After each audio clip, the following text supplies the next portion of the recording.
Buenos días. Estamos aquí para saber y conocer lo que el Señor tiene para nosotros y queremos empezar nuestro tema con una oración. Señor, estamos aquí todos reunidos en tu nombre con el anhelo y el deseo, Señor, de buscarte, de buscar tu rostro, de obedecerte, de complacerte, de agradarte. Queremos escuchar tu palabra porque necesitamos que nos hables, Señor. Necesitamos que nos guíes conforme con tu voluntad. Queremos asirnos de tu mano y ser guiados por tu palabra, Señor.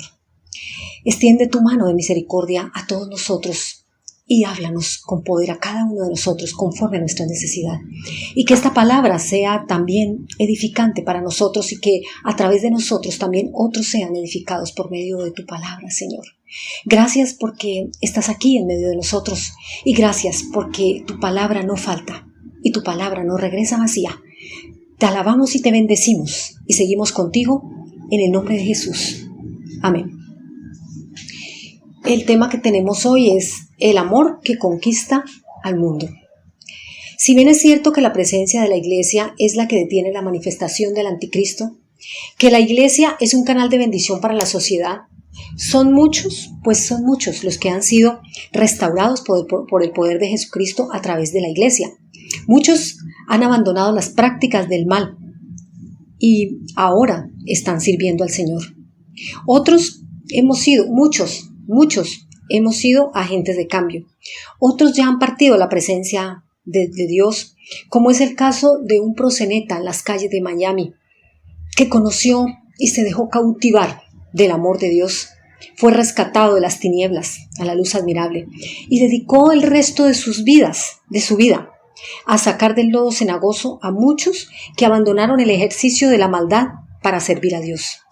A causa de la predicación de este hombre que no solamente alcanzó Estados Unidos, sino que llegó a varios países del mundo. Ya él no está aquí con nosotros, pero nos ha dejado su palabra, la palabra tuya que el hombre predicó. También es cierto que la iglesia no influye en las naciones. Los destinos de las naciones no se rigen por la iglesia. La globalización y sus conceptos se impulsan al mundo, conceptos apartados de la verdad en Cristo, ya que favorecen el aborto, justifican el robo, dicen que sí se puede robar cuando es para comer, la diversidad de género y las leyes de infancia y de adolescencia dejan a los padres sin los recursos eficaces para corregir a sus hijos. Estamos viviendo un momento coyuntural muy impactante y esto hace que la gente quiera buscar otras opciones más allá de lo tangible. El cristianismo es la mejor opción, pero el maligno, el engañador, el mentiroso también ofrece otras opciones. Jesucristo es la verdad, debería ser el que la gente prefiera siempre. No vamos a tratar las innumerables causas de esta situación, pero nosotros como hijos de Dios sí debemos hacer la tarea como el Señor demanda, que es la gran comisión. Extender el reino de Dios ha sido la tarea encomendada a la iglesia desde su misma creación. Pero hay cosas que hacen que la predicación no sea escuchada. Por ejemplo, un creyente de mal testimonio hace tropezar a muchos. Miremos hoy la conducta de un hombre del primer siglo que triunfó en el cumplimiento del mandato dado por Dios. Este hombre constituye un ejemplo digno a imitar. ¿Quién es? Vamos a ver Filipenses 1, del 1 al 11. Pablo y Timoteo, siervos de Jesucristo, a todos los santos en Cristo Jesús que están en Filipos, con los obispos y diáconos. Gracia y paz a vosotros, de Dios nuestro Padre y del Señor Jesucristo. Doy gracias a mi Dios siempre que me acuerdo de vosotros, siempre en todas mis oraciones, rogando con gozo por todos vosotros, por vuestra comunión en el Evangelio desde el primer día hasta ahora, estando persuadido de esto, que el que comenzó en vosotros la buena obra, la perfeccionará hasta el día de Jesucristo. Como me es justo sentir esto de todos vosotros, por cuanto os tengo en el corazón, y en mis prisiones y en la defensa y confirmación del Evangelio. Todos vosotros sois participantes conmigo de la gracia, porque Dios me es testigo de cómo os amo a todos vosotros con el entrañable amor de Jesucristo. Y esto pido en oración, que vuestro amor abunde aún más y más en ciencia y en todo conocimiento, para que aprobéis lo mejor, a fin de que seáis sinceros e irreprensibles para el día de Cristo, llenos de fruto de justicia, que son por medio de Jesucristo para gloria y alabanza de Dios. Hablemos un poquito del autor, Pablo, ciudadano romano de la tribu de Benjamín, educado como fariseo. Su experiencia en la vida a Damasco y el hecho de presenciar el apedreamiento de Esteban fue lo que el poder de Dios usó para su conversión, porque era perseguidor de la naciente iglesia cristiana. Hablaba varios idiomas, conocía las literaturas hebrea y griega, realizó 3 viajes misioneros. Padeció persecuciones, prisiones, lapidaciones en razón de la predicación de la palabra de Dios. Pablo escribe esta carta a la iglesia en Filipos, una ciudad ubicada en Macedonia Oriental, que hoy es parte de Grecia. Conocida Filipos por sus minas de oro y por sus muchas fuentes. Esta iglesia había sido fundada por el mismo Pablo y se dice que fue la primera iglesia que fundó en Europa. En su segundo viaje misionero tuvo una visión donde un macedonio le rogaba que los ayudara, y así fue como llegó a Filipos. Allí había una mujer llamada Lidia, una mujer que era vendedora de púrpura. Los invitó a su casa, pero Dios ya había preparado el corazón de esta mujer. Y con ella se bautizaron también toda su familia. En la casa de Lidia estuvieron y allí fue el nacimiento de la iglesia filipense. ¿Qué motivó a Pablo a escribir esta carta?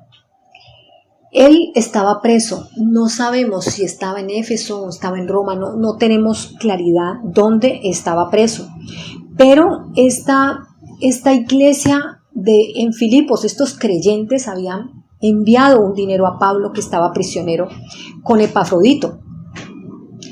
Y Pablo aprovechó la oportunidad de tener a Epafrodito para enviar esta carta. Fue el mensajero que envió esta carta a la iglesia a los filipenses, donde él manifestaba lo que pensaba y sentía por esta iglesia y las consideraciones convenientes para el bien individual y colectivo de la iglesia. ¿Por qué el mensaje? Dice, porque los amo y quiero que no se aparten de las enseñanzas. Hay un versículo clave que está en Filipenses 4, versículo 4. Regocijaos, dice, regocijaos en el Señor siempre. Insta a la unidad, dice, unidos en amor. Insta a vivir gozosamente en Cristo en medio de las circunstancias adversas. Previene a la iglesia contra los falsos maestros y contra el legalismo. Exhorta a que adquieran madurez espiritual. El día que le dijo a los efesios, a la iglesia en Éfeso, que ya no verían más su rostro porque ya era necesario de que él fuera a Roma, donde finalmente pues ocurrió su sacrificio, dice que la iglesia en Éfeso lloraba, dice que lloraron mucho cuando les tocó despedirse de este hombre. Hoy estoy compartiendo este tema porque tuve una experiencia respecto a esta actitud que tuvo el apóstol Pablo.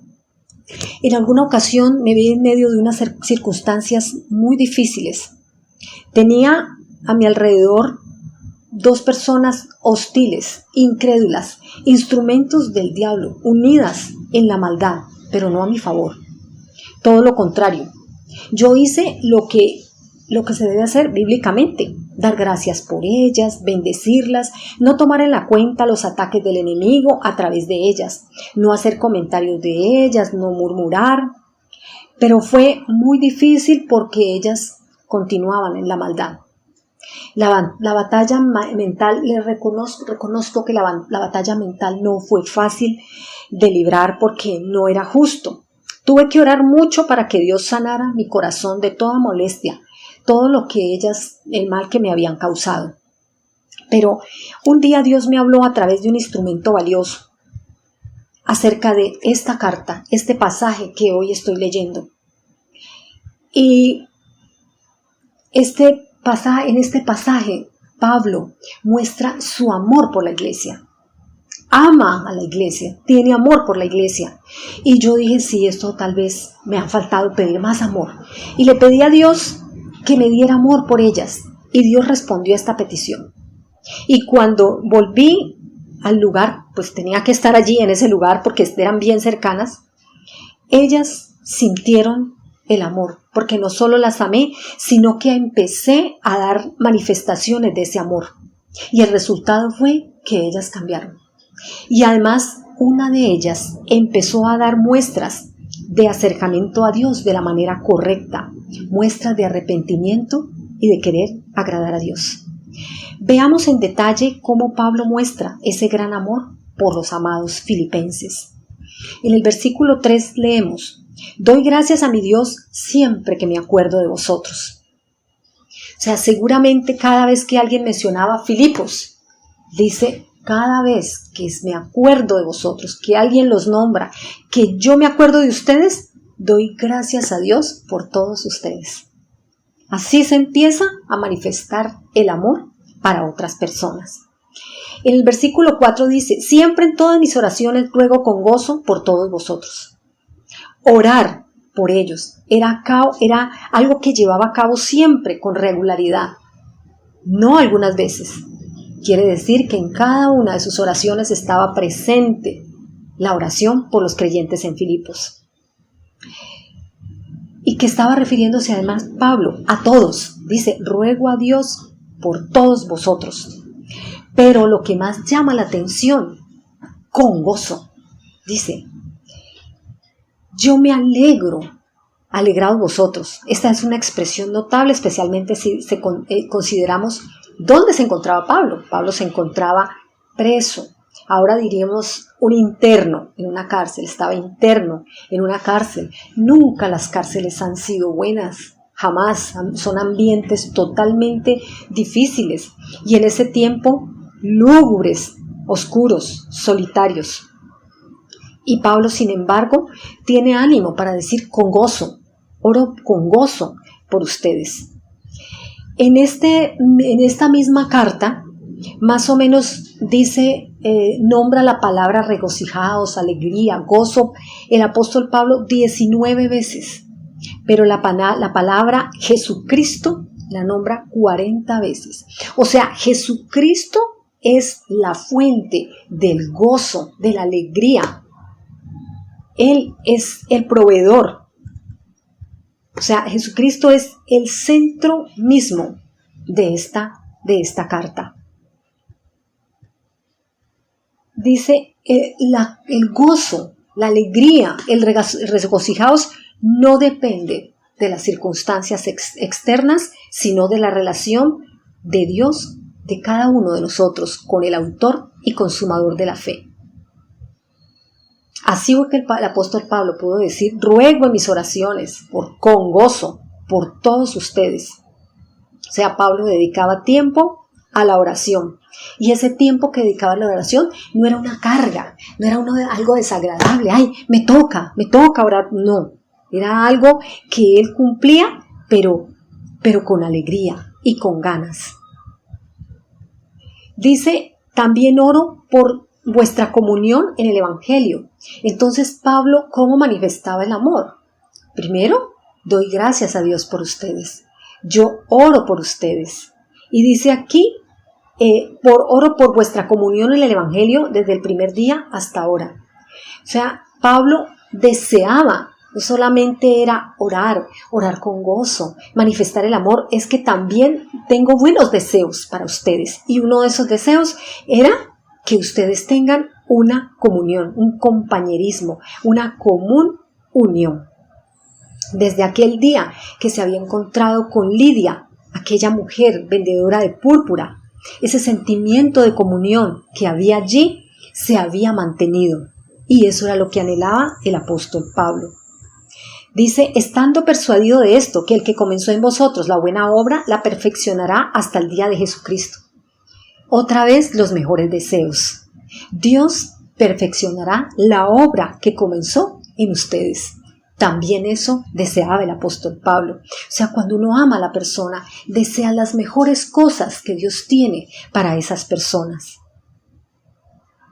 Y en el versículo 8 dice, porque Dios me es testigo de cómo os amo a todos con el entrañable amor de Jesucristo. Dice, él pone a Dios por testigo. Dios es testigo, no es una frase de cajón, no es un cliché, no es como así como por cumplir. No, yo les estoy diciendo, Dios es testigo de cómo los amo. Y los amo con el amor de Jesucristo, o sea, con sencillez de corazón, sin envidia, sin dobleces, dando gracias a Dios por ellos y siempre orando con gozo. En el versículo 9 dice, y esto pido en oración, que vuestro amor abunde más en ciencia y en todo conocimiento. El amor debe tener conocimiento de la palabra de Dios y entendimiento. Nosotros tenemos que amar con conocimiento y entendimiento de la palabra de Dios, porque por lo contrario nos arriesgamos a algo meramente emocional y pasajero.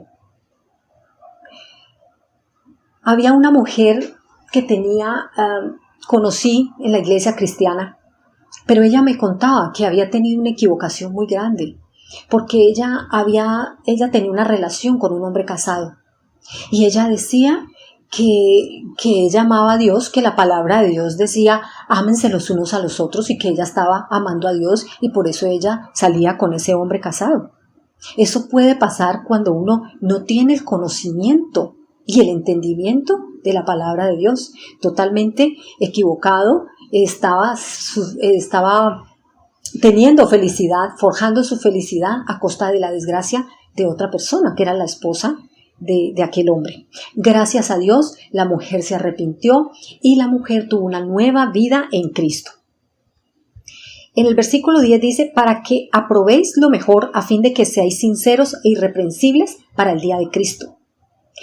Él anhela que los filipenses se decidan por lo mejor, para que cuando tengan el encuentro con Cristo, los pueda hallar, dice, sinceros, con sinceridad en su corazón y que no haya motivo de reprensión por parte del Señor.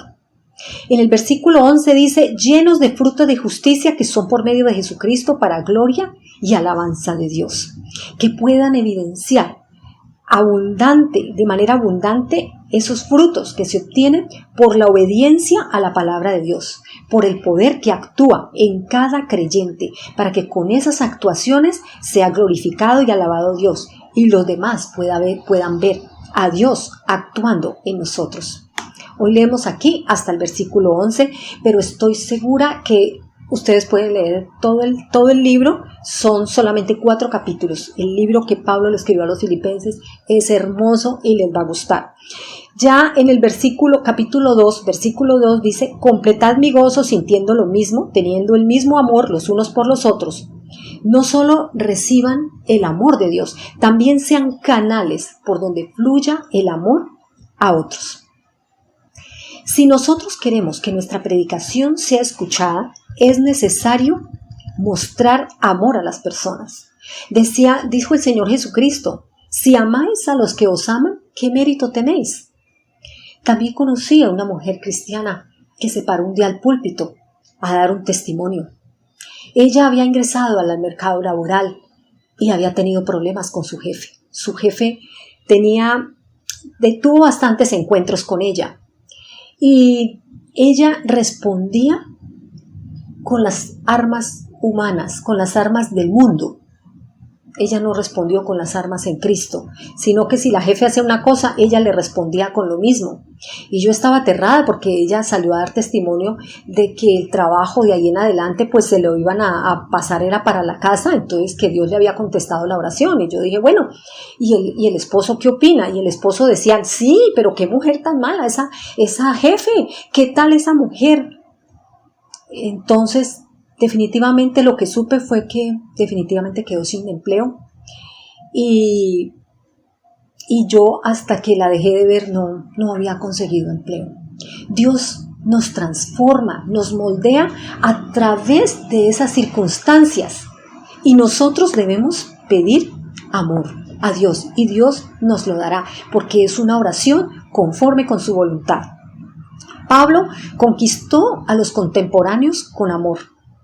Cuando nosotros tomamos la decisión de amar a otra persona, las evidencias exteriores no se dejan esperar. El amor fluye solo y las personas terminan dándose cuenta. ¿Y quién se resiste al amor? Lo contrario también es cierto. Cuando en nuestro corazón permitimos esos malos pensamientos, esos malos deseos, también esto termina evidenciándose y muchas relaciones se han deteriorado por esto.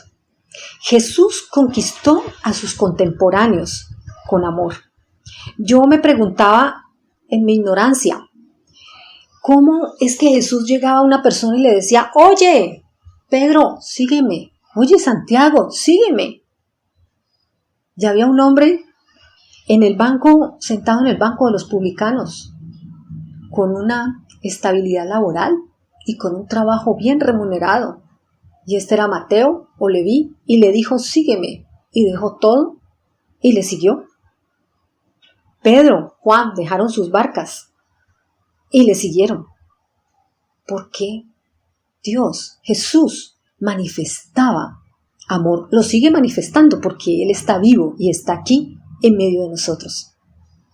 Ellos dejaron todo con la certeza de que había algo mejor, pero fue mucho mejor de lo que ellos esperaban, aún con pruebas y dificultades. Vemos cuál fue el motor que impulsó la predicación en la iglesia primitiva. Pero primero veamos un poquitico del contexto socioeconómico, político y cultural en tiempos de la iglesia primitiva. El contexto bíblico, tiempo de que Jesús había sido crucificado y la resurrección, los apóstoles y la ascensión de Jesús. Los apóstoles ahora eran la cabeza visible de la iglesia. En el contexto social, la tendencia predominante era colectivista. Quiere decir que la gente de bajos recursos tenía que agruparse, buscar apoyo, protección, porque el Imperio Romano no ofrecía mucho a los pueblos, no estaba interesado en ofrecer beneficios, no se legislaba acerca de los derechos humanos, más bien eran fuertes en los tributos a recaudar. Gran parte de los recursos se empleaban en el ejército para defender sus límites y para saciar sus tendencias expansionistas. Por eso la gente buscaba pertenecer a un grupo que le proporcionara seguridad y que se cuidaran los bienes en grupo. La primera sociedad era que es la familia, era patriarcal. Esto dejaba a la mujer subyugada. En el plano económico se pagaba tributo al imperio y, como vimos, no había retorno. Culturalmente la tendencia helénica era muy fuerte. La cultura griega con sus dioses, su panteón de dioses, sus filósofos, ejercía una gran influencia en los pueblos conquistados por el Imperio Romano. Políticamente estaba el pueblo de Israel sometido al Imperio Romano. La situación coyuntural de aquel momento, el Imperio Romano en expansión, violenta persecución a los cristianos. El pensamiento cristiano resultaba amenazante para el Imperio Romano. O sea que eran las peores circunstancias para predicar la palabra de Dios. Pero aún así la iglesia crecía, que se añadieron aquel día, en un solo día, 3,000.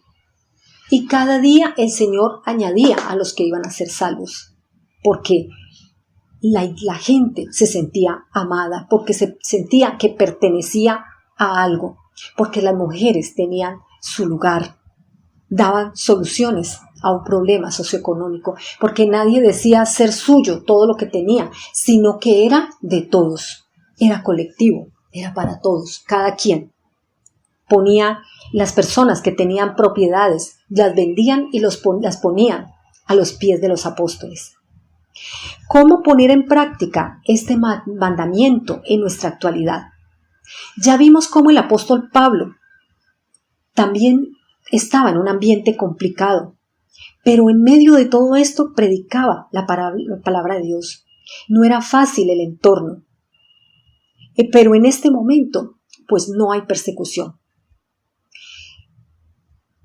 En ese momento era muy difícil, pero Pablo salió victorioso en su labor, porque amaba. Y no solamente eso, sino que mostraba el amor. Esa fue la herramienta más valiosa a la hora de la predicación.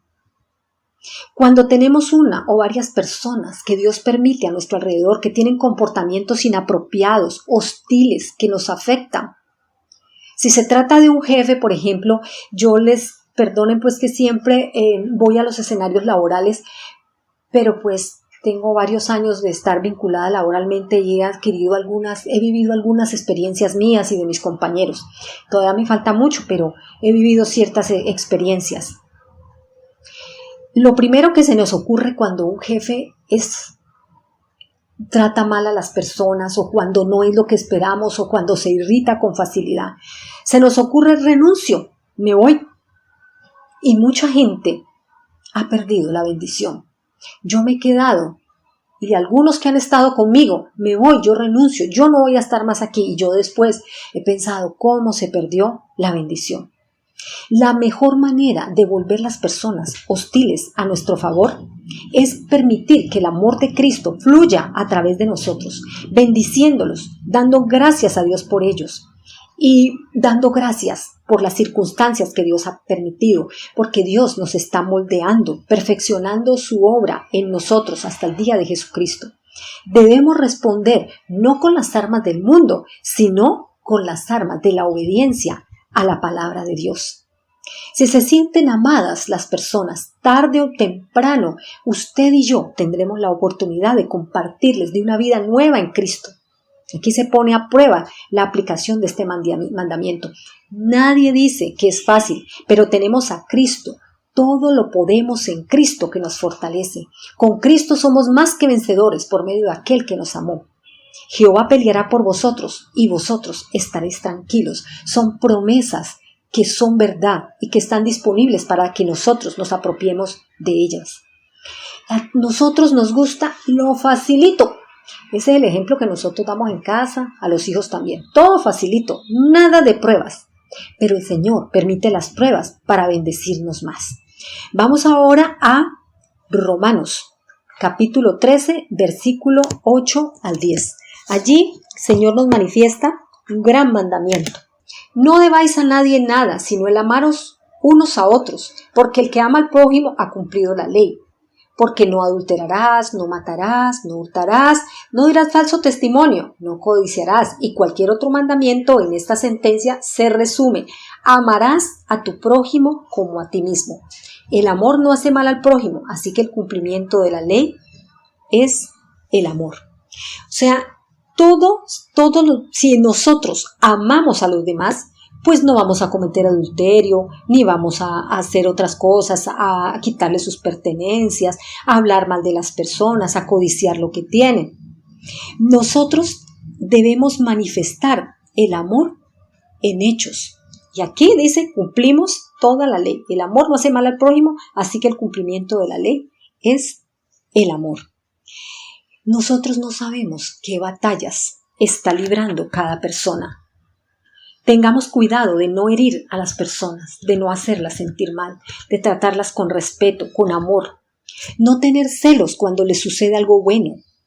¿Sí? O sea, desear que ¿por qué le sucedió eso? No, que mejor a mí. No. Desear la felicidad más bien de las personas, no hacer juicios de sus comportamientos ni de su manera de pensar.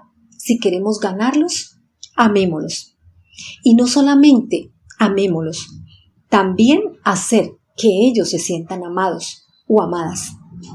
Usted le atendería la predicación a un interno que sale de la cárcel después de pagar una condena. Y peor aún, que es seguidor de un líder que fue crucificado como malhechor en medio de una multitud que pedía la muerte, que pedía su muerte. Pues tal vez no, pero el apóstol Pablo sí era atendido por muchos. ¿Por qué? Daba amor. El amor de Dios fluye a través de una persona con corazón humilde. Pero en este camino hay cosas que impiden que nosotros amemos a las personas. ¿Qué es? Primero, el egoísmo. Primero yo, segundo yo, tercero yo. Eso impide que nosotros, eso frustra, hace que se ponga una tranca en el amor a las otras personas.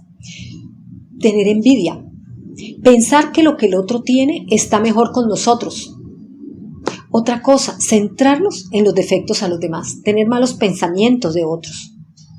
No reconocer que el asunto de amor, el problema está entre esta mesa y el asiento, o sea, aquí. O sea, el problema está en nosotros. Nosotros nos victimizamos y nos hacemos víctimas de los demás, pero no es así. Nosotros tenemos que amar y decidir amar a las personas.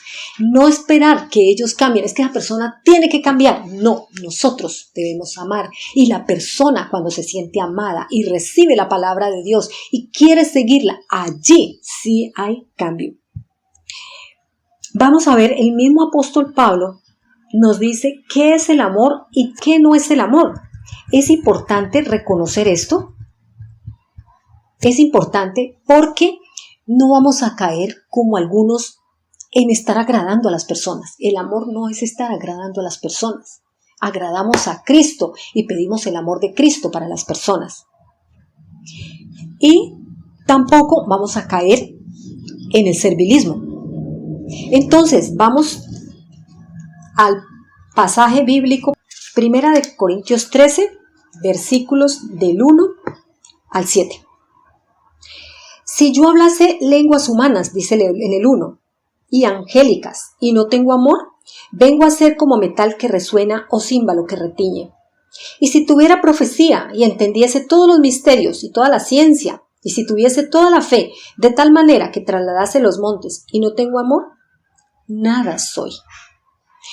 Si tuviéramos el conocimiento de la palabra de Dios, si conociéramos la Biblia completa, como decía alguna persona, de tapa a tapa, conociéramos la palabra de Dios, si tuviéramos el entendimiento, de nada nos sirve si no tenemos amor, si no hay amor en nuestro corazón. Y si repartiere todos mis bienes para dar de comer a los pobres, y si entregare mi cuerpo para ser quemado y no tengo amor, de nada me sirve. Hay muchas razones por las cuales puede uno hacer labor social. Uno puede hacer una labor social como para que la gente lo vea. Uno, mire, yo estoy dando, yo soy bueno, yo doy. Yo comparto de lo que yo tengo. Puede ser que haga labor social para manipular a las personas. Entonces yo doy esto y el día menos pensado necesito favor de las personas y me lo van a hacer. Entonces dice que se necesita hacer obras sociales, pero debe ser con amor. Ahora viene, ¿qué es el amor? El amor es sufrido. O sea, cuando el objeto de nuestro amor le pasa algo malo, nosotros sufrimos por eso. El amor es sufrido. Es benigno. La palabra griega crestos y créstotes, que son bondad y benignidad, manifiesta la bondad que tuvo Dios, que tuvo Jesús al ir a la cruz y entregarse por nosotros. Un hecho benigno, propicio, un hecho favorable para nosotros. Eso es ser benigno. Pero no solamente las buenas acciones son manifestaciones de amor. Hay buenas acciones para los demás que no son convenientes para ellos. Por ejemplo, cuando uno se corrige los hijos. Entonces uno dice, no, pues qué pesar, hombre, yo trabajo todo el día y vengo por la noche y entonces vengo a regañar a mi hijo, vengo a corregirlo. No. Tal vez eran buenas acciones de momento, pero no son benignas. También cuando hay una persona que Dios nos ha puesto como atalaya, una persona que va por el mal camino y nosotros lo sabemos y no le decimos nada para no desagradarlo. Pensamos que esas son acciones de amor. No lo son. No mostramos amor. Nosotros no estamos para criticar a las personas, pero sí podemos orar y pedir a Dios las palabras justas las palabras que tocarán el corazón de esa persona. Pediremos amor para que Dios nos dé amor, para que nos dé la oportunidad, el momento oportuno y las palabras, y Dios habrá tocado, si hemos orado, el corazón de la persona, y en amor podremos manifestarle: mira, este camino no te conviene, hay otro camino que es este.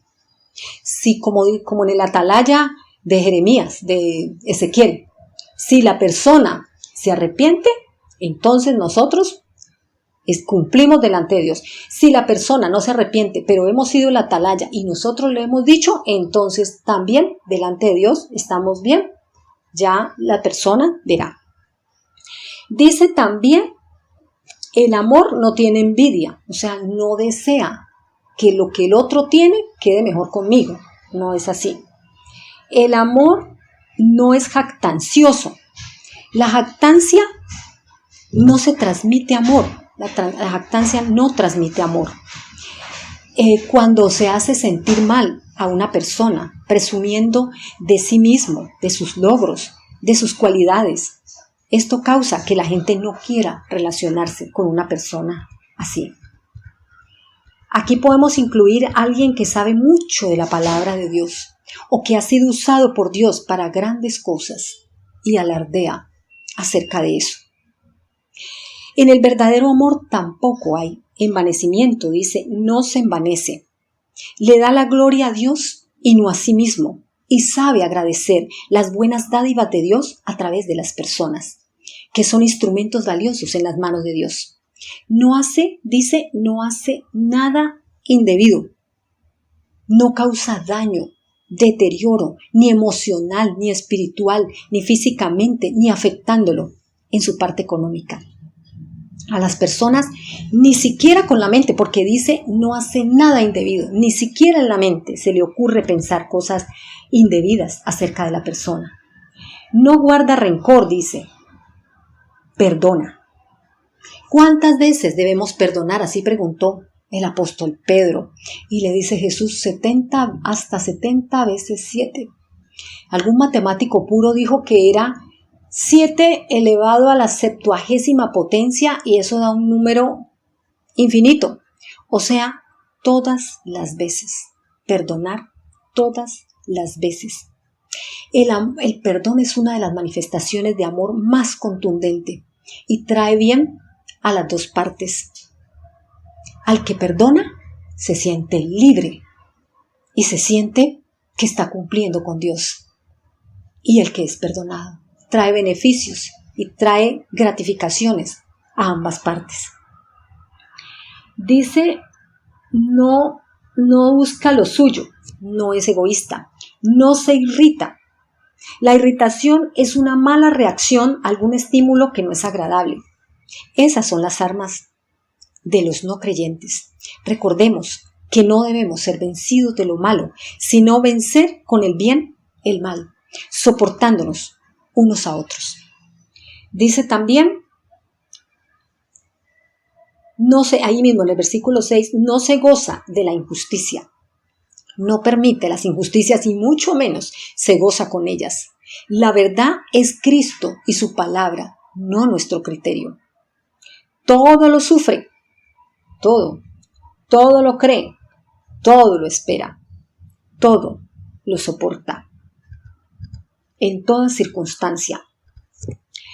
Entonces, podemos concluir que el amor es el elemento clave de la predicación. Predicar sin amor.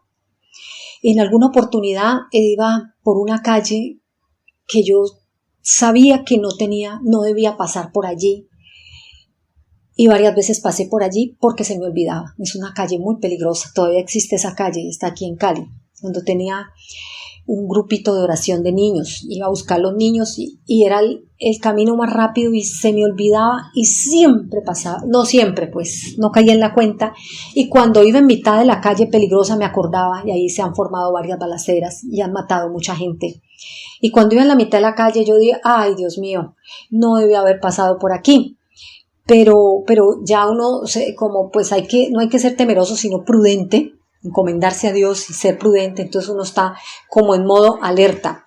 Y pasa una mujer y grita, Jesucristo te ama. Pero me asustó. Yo dije, uy, pero ¿qué pasó? Eso, un grito que pegó la señora, no había amor en esa predicación. Yo dije, de pronto le habló a otra persona porque ni siquiera se dirigió a mí, no me miró, no se acercó. Cuando iba pasando dijo eso, yo miré a todo lado y ella y yo eran las únicas personas, ya ella se iba alejando, las únicas personas que estábamos en esa calle. No transmite amor así. Cuando le decimos a una persona, Jesucristo te ama, debe haber amor en nuestra mirada, en nuestra actitud y sobre todo en nuestro corazón. La unidad viene cuando los creyentes son atraídos por el amor de Cristo. Todos los creyentes somos parte de la familia de Dios. Somos poseedores del amor transformador. Si sientes ese amor profundo por los demás, entonces, por favor, permita que sea evidenciado. Es importante no solamente amar, sino hacer que las personas se sientan amadas.